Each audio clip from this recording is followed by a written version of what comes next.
Hello guys and welcome back. So in this section we'll see in code how the lifecycle hooks in an Angular component work. Okay, so I've already started up and I have two components here, the message component and the message list component. Okay, and I'm going to use the message list component inside my app component HTML like so. Okay, and now my message list component has these two properties. The messages, that would be an array of objects with just one key message which is of type string, and this is a message property that would be used when the user types in a new message. Okay, and then we are having these methods. This will add a new message, this will delete a particular message, and this will change the first message property that we have. Okay, here's the template of it. So here we have an input. We have binded to the message property of it, and once the user enters while typing something in that input field, we are simply going to call the add a message method like right here. Okay, and then we are going to push the newly created message into the messages array. Okay, what we are going to do after that is we are going to just loop through all the messages that we had, and we are going to create a new message component like so. We have already defined an input property like so here. Okay, so this is a message property and this is a index property that we'll be using, and then we also have the message deleted, that is an output property that will be binded to in here like so. So whenever the user clicks on the delete icon inside the template of the message component like so, okay, we are going to get a reference to it. Let me just get rid of this ng content here as well because we don't really need it.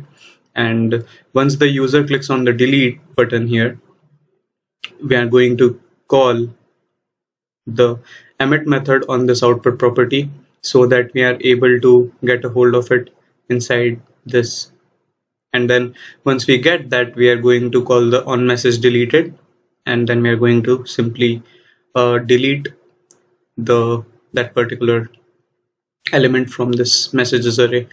Okay, so this is how it looks like. So if I type in a message here, okay, it's going to be shown here, and once I click on the let me just add one more message so that it's a bit clear. Okay, and save one more and one more. Okay, so right now we have four messages here, each with a delete icon over here. If I click on the change first message, it's going to change the first message right here, and if I click on the delete icon here like so, it's going to delete that particular item. Okay, and then it can again change it. Okay, so now we are going to implement the lifecycle hooks inside the message component because that's where all the action is. Okay, so I'll just first my bad I'll just first write the constructor of this, and inside this I'm gonna log something to the console, so something like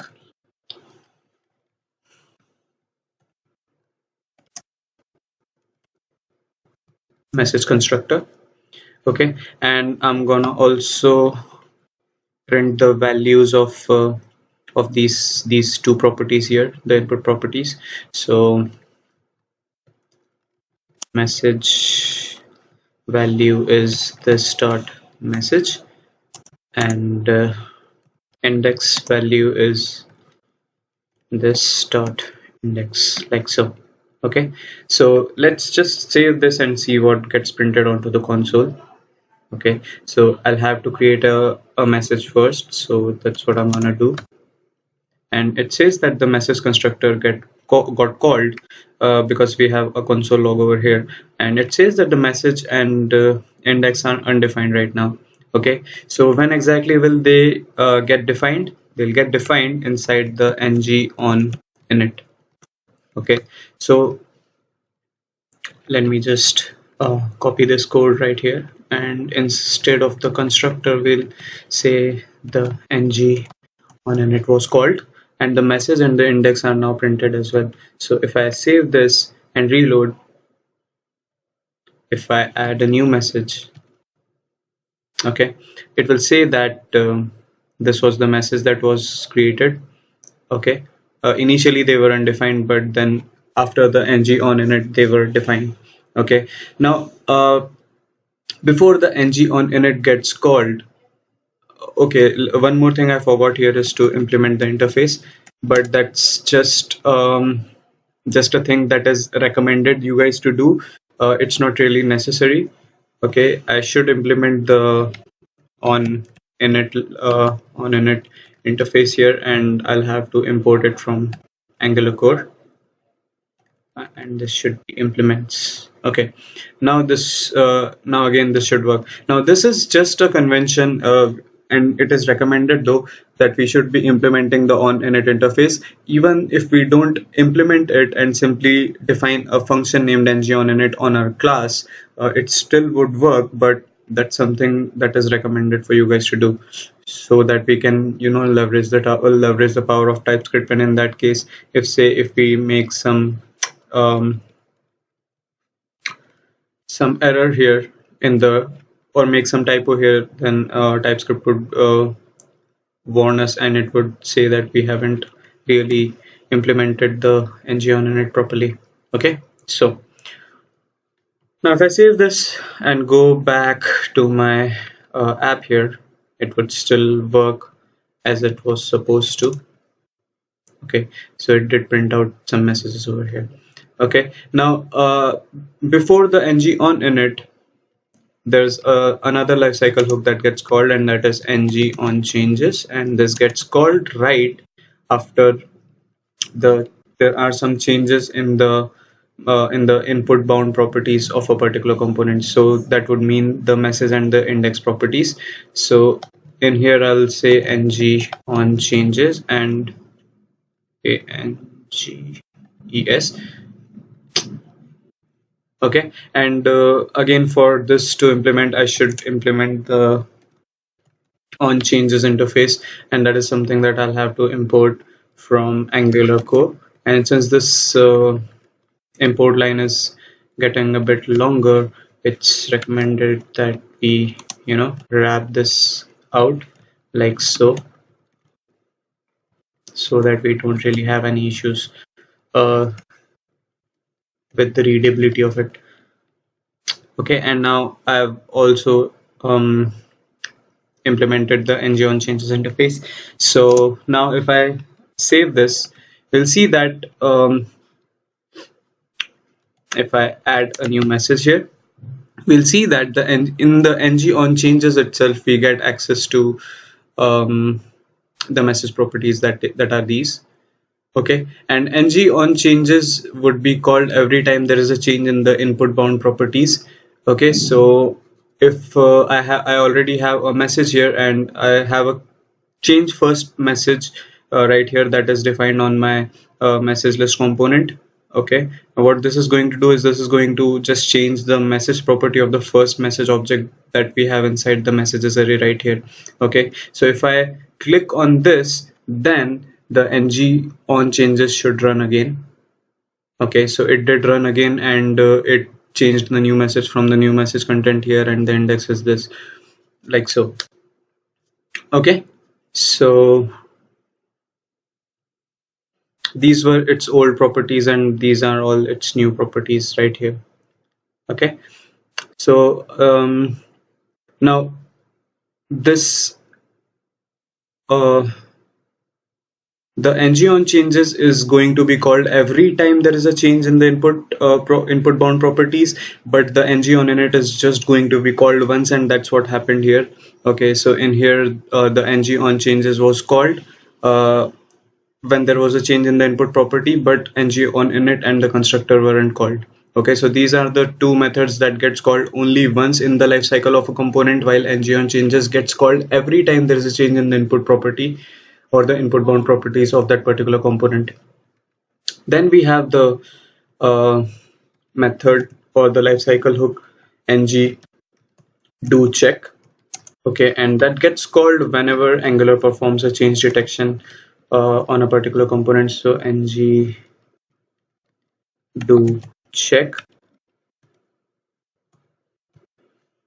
like so. Okay, and these are the values. Now, ngDoCheck is called whenever there is a change detection mechanism performed by Angular on a particular component. Okay, and as we have already seen, Angular performs change detection in case of asynchronous operations only. So that would be either a DOM event that gets fired, or there is an XML HTTP request that goes to the server to fetch some data, and if there is something like a set timeout or a set interval. Okay, but it's going to be called multiple times in the lifecycle of a component. So if I save this here, and let's say I add message 1. Okay, we'll see that the ngDoCheck got called multiple times, and right now when I did this, it was called again right here. Okay, so if I say click here on the view, then it would get called again. So these are a few ways in which the ngDoCheck gets called again, and it generally gets called for AJAX requests or asynchronous operations basically. So it's something that will be called again and again, and this is something that you can use to perform change detection, or you can implement your own change detection algorithm in here. So this can basically be used whenever Angular does not perform changes or detect changes on a particular variable, but you want to detect changes on that particular variable manually. So that is something that can be implemented as a part of the ngDoCheck lifecycle hook. Okay, and one more thing that I forgot to tell you guys is that the ngOnChanges receives an argument as well. Okay, which is of type SimpleChanges, and that is something that can be imported from Angular core as well. So let me just do that. Okay, and now in the SimpleChanges, you receive things like let's see. So let me just close this. Okay, and I can receive the previous and the new values of a particular input property, right? So let's say I do a for let var, or say prop in changes. This is the object that I'm going to get, and now I can simply log the console the previous and the next, or the previous and the current values of that particular property. Okay, so the property name would be simply prop in this case. Okay, and we can have the current value of it using let's see, changes of this particular prop dot current value. Okay, and then we can also have its previous value, like I'll just copy this markup right here, like current value, and there's also a previous value thing to it. Okay, like so. So if I save this now and go back to my application, and let's say add a message to this list, like so, then I'll see that the ngOnChanges was called with these properties with the message, the current value of which would be message 1, and the previous value was undefined, and so is the case with index, which has the current value of 0 and the previous value of undefined. Okay, so that is something that can be used to check the previous and the next values of a particular variable in this case. Okay, and then after the ngDoCheck, the lifecycle hook that gets called is the ng after content init. So this gets called after Angular performs content projection in the view of a particular component. Okay, now this will get called even though there is content projection done or not. Okay, now right now there isn't really anything inside the component that could be projected as a content. So because we don't really have the um, content tag right here. Okay, so there isn't really something that Angular will project, but again, this is something that gets called right after Angular projects some content onto the view of a particular component. So okay, so I'll just change this to this right here, and now I'll have to import after content init, and then I'll also have to implement that, and I'll also do that for ngDoCheck. Okay, I already have, no I don't, so I'll import that from here as well, like so. Okay, and even this line is getting quite long, so I'll just wrap this out into multiple lines like so. Okay, and now in here we can now implement the method right here. So if I save this now and go back to the application and let's say add a message to this list, then first the constructor will get called, then the ngOnChanges, then we'll also see the previous and the next values. Okay, and then if I click on the change first name, then again we'll see the previous and next values of this. Okay, ngOnChanges was called, that's the previous and the next value of the message. Okay, and this was just called once because only the message property of that particular component changed and not the index was still 0, that's why. And uh, after that we called the ngDoCheck. Okay, and now if and after that we also saw a call to ng after content init right after the ngDoCheck. Okay, so that gets called. If I close this again, reload the application, and if I add in a message again, we'll see that this was the sequence in which these were called: constructor, ngOnChanges, ngOnInit, ngDoCheck, ng after content init. Okay, and ngDoCheck does get called multiple times, so that is something that we should be aware about. Then we have ng after content checked, and that gets called right after Angular performs change detection on the content that was projected. So ng after content checked.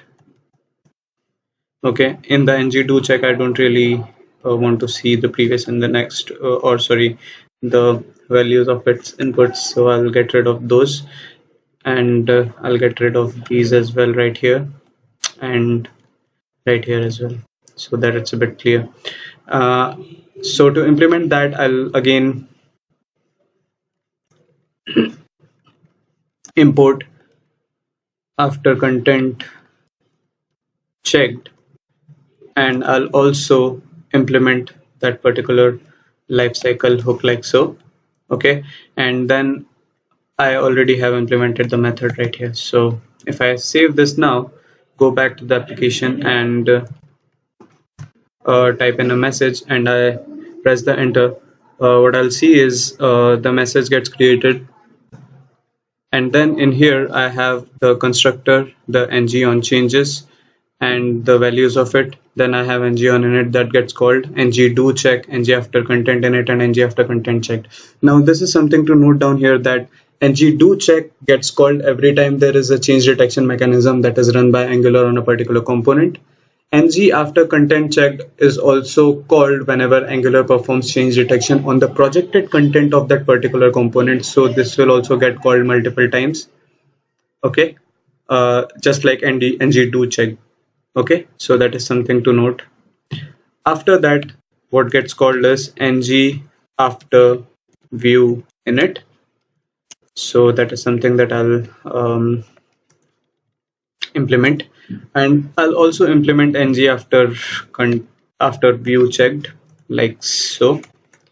Okay, so and ng after content checked, this would be ng after view checked, and this would also be ng after view checked. Okay, and then we have ng after view init, like so. So this would also again be ng after view init. Okay, and in here we'll have to implement interfaces. These interfaces would be ng after view init and view checked, and then same would be the case with these two. So I'll have to import and implement these two interfaces,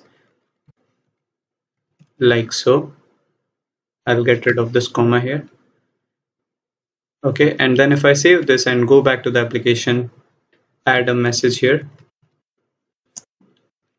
I'll see that first constructor, then ngOnChanges with these changed values. Then we have ngOnInit, ngDoCheck, ng after content init after content checked, ng after view init, and ng after view check gets called.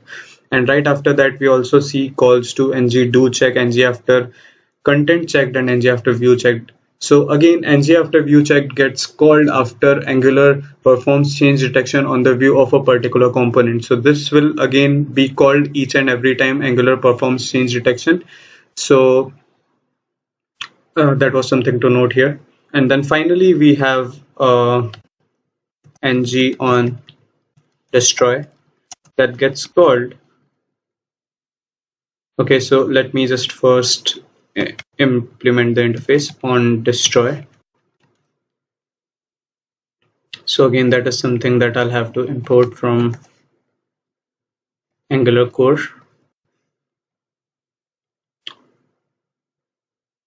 Okay, now it says that I didn't really implement the interface correctly because I don't really have the ngOnDestroy method on my class, but I did have it, right? Okay, so there was a typo here. So this is why I strongly recommend you guys to implement the interface so that you know if there is a typo in the method implementation. Okay, so destroy, like so, and this should fix the error for me. Okay, now I'll just simply log this, so ngOnDestroy. Okay, like so. Now if I go back, if I add a particular component, say message1, I'll see that all those LifeCycle hooks were called, but ngOnDestroy was not called, and that is because I haven't really gotten rid of the component. So if I say press this delete button, then these three would be called because I clicked on a button, so it raised a DOM event to counter that Angular ran the ngDoCheck, ng after content checked, and ng after view checked, and then it somehow deleted the component, the message component from the DOM, but before that it ran the ngOnDestroy method right here.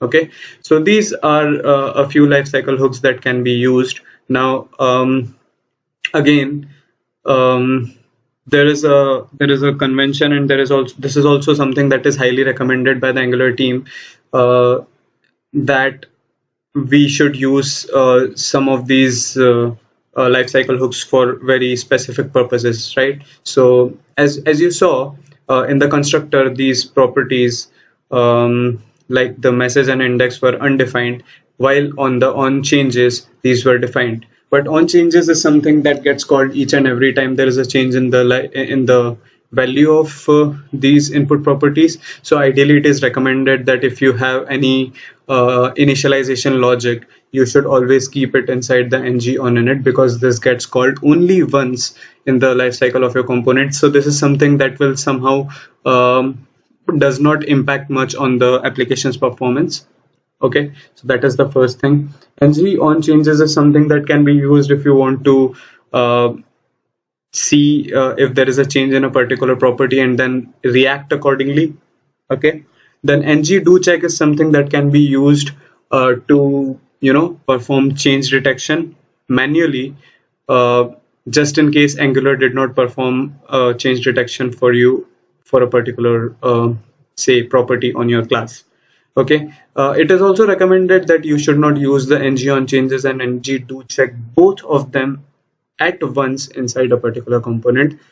I'm not really sure why exactly that is, but I also tried to find out the reason, but I was not successful enough in finding out the reason. So I'm not really sure why we shouldn't be using both of them, but I guess there is something that is related to the changes and the change detection of Angular components. So again, since it is recommended, we should not really use it.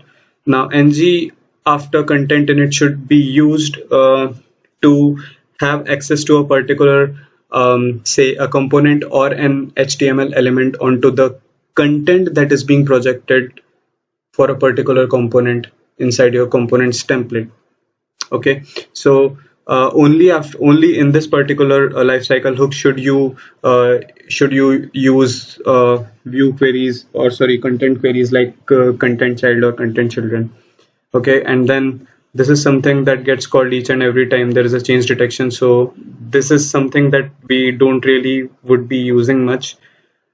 Then we have the view init that should be used to get access to the view children or the view child elements inside the template or inside the view of a particular component. Then same is the case with the view children, but the view checked, and view checked is again called multiple times. So this is something that we wouldn't be using much inside the application. And then finally, we have ngOnDestroy that gets called right before Angular is about to destroy that particular component and remove it from the DOM. So this is generally used when you need to, unsubscribe from any observable, or you need to get rid of any events that you are listening to. Okay, so as to avoid memory leaks. So this was all that I had regarding Angular's component lifecycle hooks. Now in the next section, we'll talk about routing and how exactly does it impact single page applications and what all should be done to implement routing in Angular. Okay, so I'll see you in the next video. Bye.